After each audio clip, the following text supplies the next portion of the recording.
Let me adjust my sound, please. It's the old Get Here live for a change. Just about live, I think, because I've I've got flu. Yes, can you believe it? I live in Spain, and I've got flu. But anyway, I'm attempting to go out live again. So bear with me. I do it all myself. No fancy engineers or people to press buttons and do things that have to be done. I try and do it all myself. But today, we're just going to look at a warning more than anything else, and this warning of what's going to happen and what is happening. Now, I've put the chat up so you can see there, and also if you're going to be listening or watching, just say a quick hello and make sure that I am going out loud and clear, and there's nothing untoward happening. We'll just reduce the sound a little bit because I think it's hissing, but never mind. We'll see at the end result. So here we are. What's the date today? It's the 23rd of the 10th, which is today, 2025, and here in Spain the time is 12:39. Okay, so what we're going to be talking about, let's get into it, shall we? Let's put this guy up first, and then we'll have a little chat about this pro-Gaza MP who cheered for the shutdown of the Israeli football fans for October the 7th, yes? Is that right? Oh no, he did it down on October. I'm not sure when it was. But his name is Ayub Khan. I put this picture because I don't know if this relates to something else. I think this is when he actually came out and said it on the 7th that he doesn't want any Jewish football team to go to Aston Villa. Well, I think you better shut up, mate. It just goes to show we've got now. Let me tell you a bit about him that I know. He's one of 4 or 5 politicians, independents, who got voted into the British Parliament on the basis of free Palestine. That's what I mean, how can people vote for somebody that's going to, the only thing they want to do is to benefit other countries and not the country that they're living in? That's another question. But this man has always been a radical. He's also the guy, as far as I know, who went out and stood up in Parliament and asked to make cousin marriages legal. And also, he's also asked to have an airport built. No, not in the UK, no. In Mirpur in Pakistan. So it's easy for people from Pakistan and Birmingham to go backwards and forwards. I mean, how can you be in the British Parliament and come up with all this crap? Now, there's warnings and there's writing on the wall, because this is not just him. There's other places. I mean, even Mr. Sadiq Khan, who, for example, has been denying that there's any grooming gangs in London, has got caught out recently, because there is. And I don't want to go into the grooming gang thing because I think there's going to be a big investigation. But because before we couldn't say that these people that were doing the grooming were from Pakistani origin, and they were mainly the grooming gangs that were using young girls as young as 8 years old, apparently, to ply with drink and drugs and have sex and traffic them between themselves. Generally vulnerable girls who are in care and things like that. And it's all been covered up for years and years and years. And everybody's calling for a big investigation into that. And Labour government, because they've been asleep on the job, basically are trying to make the investigation the type of investigation that sort of separates, try to call it just general child abuse. Well, no, it's not. It's about Pakistani grooming gangs grooming young white girls. End of story. But anyway, so just to set the scene, you see that things are changing so quickly in the UK in regards to being taken over and the country's not going to be for the white indigenous people, not just white indigenous people, but for the black people who came in the late 50s, 60s. They're affected. Everybody's affected. There's one group that seems to be hell-bent on taking over the world, and we know which one that is. So don't let me be the one to tell you this. Let's have a listen to this guy. Now, this guy is the son of one of the founders of Hamas. A very brave man, I would say, because he comes right out and he's giving you the warning. Not me, but he's giving you the warning. So let's listen to him. His name, I forgot his name, but anyway, it doesn't matter, I'll tell you later. Warning people about the ills of radical Islam. I would like for your hypocrites around the world to finally get to meet the Palestinians for what they are. Because their understanding of the Palestinians, they think that this is just a normal human society that's being oppressed by Israel. I tell them this is a barbaric society where the vast majority agree on evil. We saw them how they were celebrating on October 8th. Nobody can forget this. No matter amount of propaganda around the world can make me forget the Gazans celebrating in the streets the slaughter and the killing and the kidnapping of innocent civilians. There is no such thing as civilians in Gaza. And of course, this is not acceptable by what's so-called international law, and I don't give a about the international law. Well, there you go. He is warning you about the Palestinians. Now, we could go into the history of how Israel became Israel when it goes back to 450 BC, apparently. I mean, when the Israelites were there. I don't want to go into a history lesson. They have every right, if you want to trace history, to be where they are. And actually, to be further and have more land than they have. But, hey, they've offered Palestine many times more land.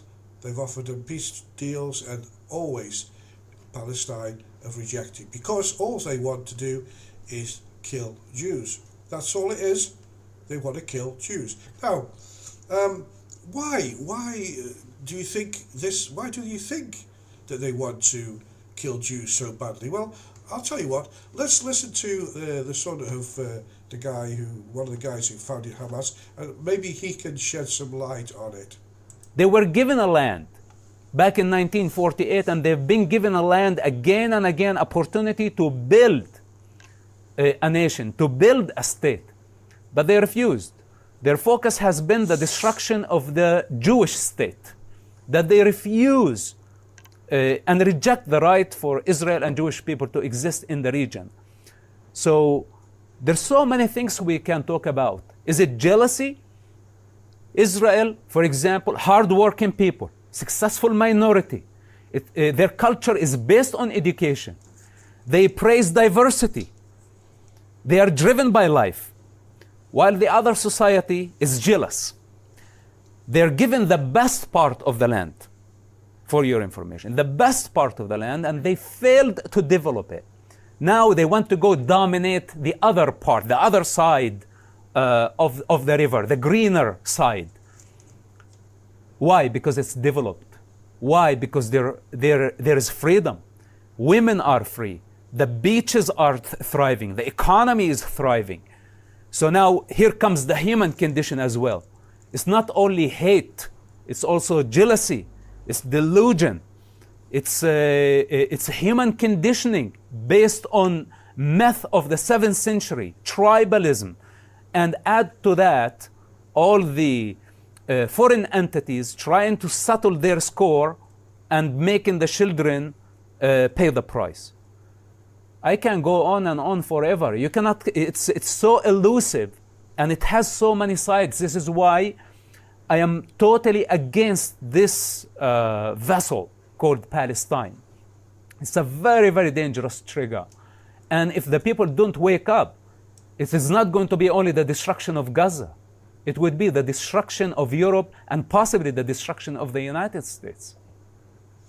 Well, I mean, the guy's forthright. He knows what he's talking about. I mean, he's first-hand, his father, he's had to listen to his father. I think he lives in the States now. He's an author and lecturer. His name did come up there, but I didn't read it. But if you can check him out, and he knows exactly what's going on. But there's a few points that he made there, which is basically, phone's ringing. Let's stop this. We can't take any phone calls right now because I'm live on the air. Okay, right. It just shows you that I do it all live and all on my own. I have phone calls come. Anyway, he basically knows the score, and he's warning you. He's saying to you basically, you know, you're under threat, and we know. And why don't people listen? None of our governments listen. Somebody's persistent. I shall turn it off. Oh, he's left me a message. That's good. All right. And he's so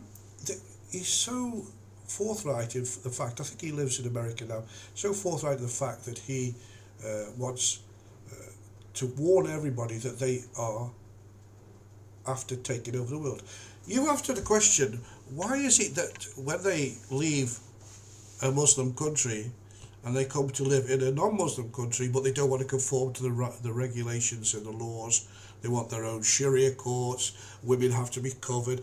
That's not what happens in Western countries, but that's what they want. So it's part of the takeover, because if they just wanted to leave the country they were in, but they want to feel more comfortable in a Muslim way of life, then go to a Muslim country, another one. Why come to a non-Muslim country if you're not going to like it and the ways and the culture of that country? But, you know, the warning is coming right across the board now, and people are waking up, and some of our politicians are waking up. So just that sets the scene from the horse's mouth, so to speak, in regard to, I call it the Great Takeover, where people are, the Islamic radicals are trying to take over Europe and hopefully the world. And there's plenty of preachers online that never get pulled off. You can go on see in TikTok or Twitter, and you'll see them saying, you know, we don't want none of your English, your non-Islamic law. We don't want none of your laws. We don't want your alcohol drinking. We don't want your homosexuality. We don't want this. No. We only want Sharia law. You can keep your... And I've heard that being said like that. So basically, you yourselves have to wake up, because in England we've got a useless, worst Prime Minister ever in history, a government that's too busy feathering its own nest. But there's one politician who says it the way it is, and I want you to hear him comment on what's going on, because it's not just me that's telling you. Let's listen to what Nigel Farage says about what's happening in the cities in the UK. London is now 37% white. Birmingham is 43% white. Manchester is 49% white. The three biggest cities in England and Wales are now white minority cities. Again, that is a massive, rapid change. And 1 in 6 Britons are now born overseas. That's up from 1 in 8 just in the space of a few years. So immigration is clearly fundamentally changing the makeup and nature of the country. And that. But the real heart of my discussion tonight is, are we losing our identity? Are we losing our identity? Well, let's have a little think about that, shall we? As you see now, white people are a minority, and it's not just the fact that white people are the minority in those cities he mentioned, but it's the fact that it doesn't affect just white people. I've seen plenty, again, on TikTok and Twitter and these places, many black people coming on and saying, hey, why are you pulling down British flags? You know, we live in this country. It's not a signal of the far right, which it's not. It's the national flag of England, and it's been pulled down because it says it offends these people. And yet in Birmingham there's flags from Pakistan up on the town halls, and there's the Palestine flags hanging everywhere. But the British flag, the national flag of England, gets pulled down, or gets, you know, or you can't put that up. You can't put the St George. And there's a lot of black people and other Asian, like Hindus and Sikhs and other denominations, who are quite happy for what the life they've achieved in the UK, and they're proud of the flag. It's got nothing to do with being far right. People died in 2 wars defending that flag and the freedoms of this country, and yet people go. In fact, some English kids who are ill-informed and don't get taught the right things in school go around pulling the flags down. No, they're doing the wrong thing. But that's a politician that we hopefully in 2 or 3 years or even sooner we get him into Parliament and he can change all this. But just to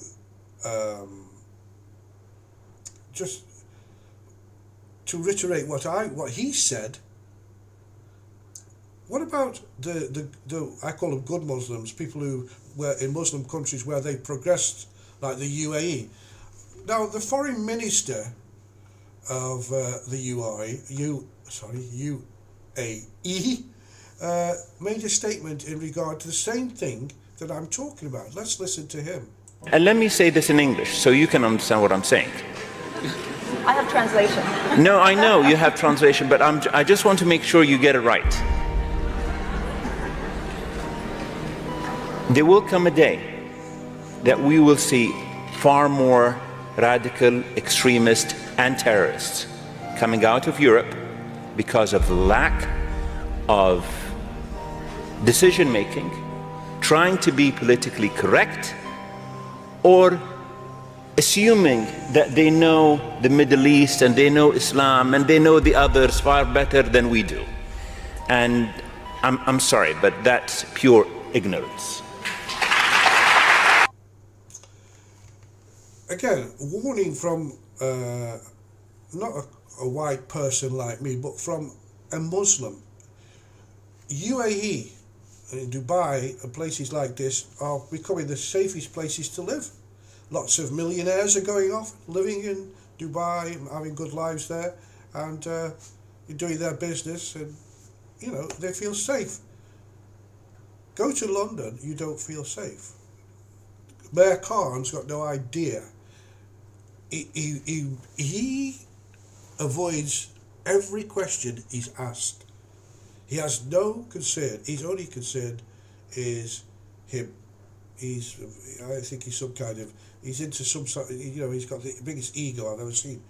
But anyway, just to keep on about these things about the change in the UK and in Europe, but in the UK because I know what's going on. For example, if you go in a park in England now, in a lot of places, and there's Muslims there, they start telling you, you can't bring your dogs in here, don't bring your dogs in here because it's haram, we don't like dogs. Well, hang on a minute, if you don't like dogs, don't you go in the park. We're British, we love our animals, we'll take our dogs wherever we want to. But no, they want the change now, it upsets them, okay. And then, for example, in Manchester and other places where the mosques are, they do the call to prayer over loudspeakers, and it upsets some people when it's 5 times a day. No respect for them going to pray. Of course, go to pray, but why do they have to shout it all over the place? But no, you can't stop it. And what else? They don't like the idea of alcohol. They don't like the idea of girls showing their face and legs.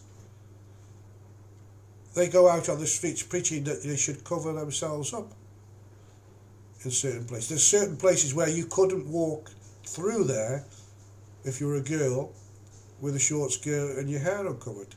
They get spat at. So they are enforcing their way of life on. It shouldn't be like that. You come to a country which has a culture, and it's diverse and been made up from many years of migration and such like. Like I said, we have many black people who came in the 50s, and they've all fitted in. They all do their thing, and there's good and bad in every one.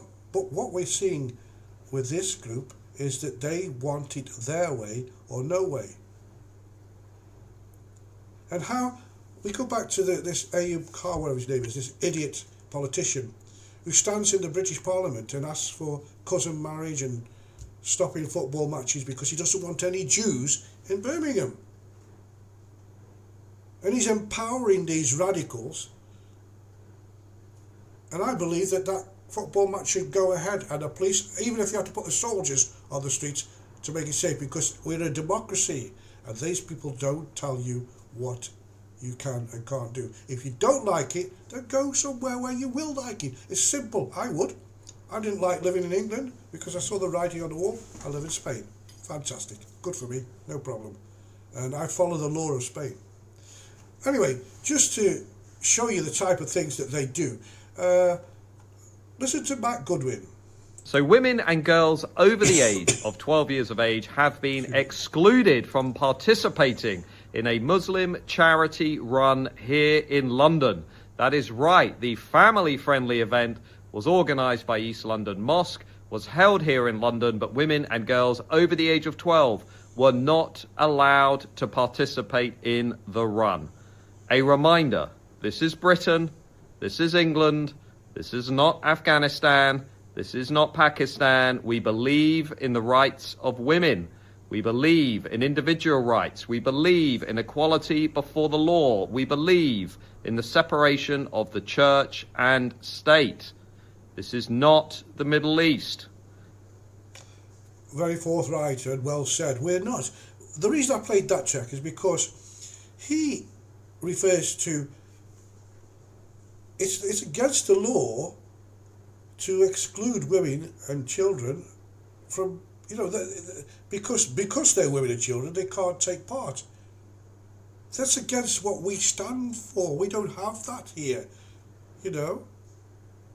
But they organise this thing, but they say, no, you can't join in because you're a woman and you're over 12 or whatever it is. What's going on?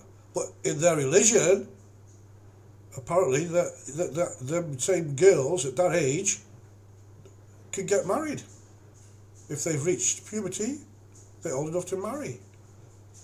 But there goes another story. We can't have that here.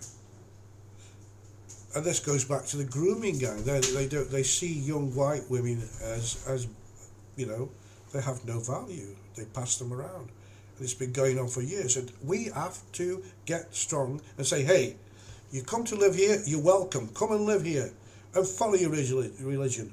But also you'll adhere to the culture of this country. Whatever you do in your mosque or whatever you do in your house is your business. But when you're in society, we don't want women walking around covered from head to toe, because when we English people, we like to see who we're talking to. We find that rude. It is rude anyway. Even so, going one further, I believe that all face coverings in public should be removed. All these little lads running around with their masks and their hoodies, with their machetes. Again, our government has no heart to tackle it very well.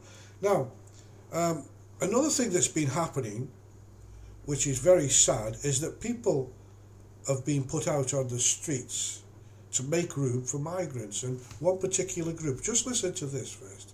Come down from Liverpool. I'm a veteran, and what I'm sick of is seeing homeless veterans in the streets getting stepped over by the very men that we fought against coming from Afghan and Iraq. They're stepping over our homeless veterans, going into these hotels. They're getting home before our veterans. So that's why I'm here. Now, he's a veteran, and he says that the Afghanis and the Iraqis and people who live, we've got no beef with them now, but they went out to fight them, and now they're stepping over them and going into 4-star hotels. They're getting their meals, everything, doctor, everything, and well, these veterans are sleeping on the streets. Again, what's happening? Why is it that the people that invade your country, and that's what they do, invading the country, because basically they say, oh, they're migrants.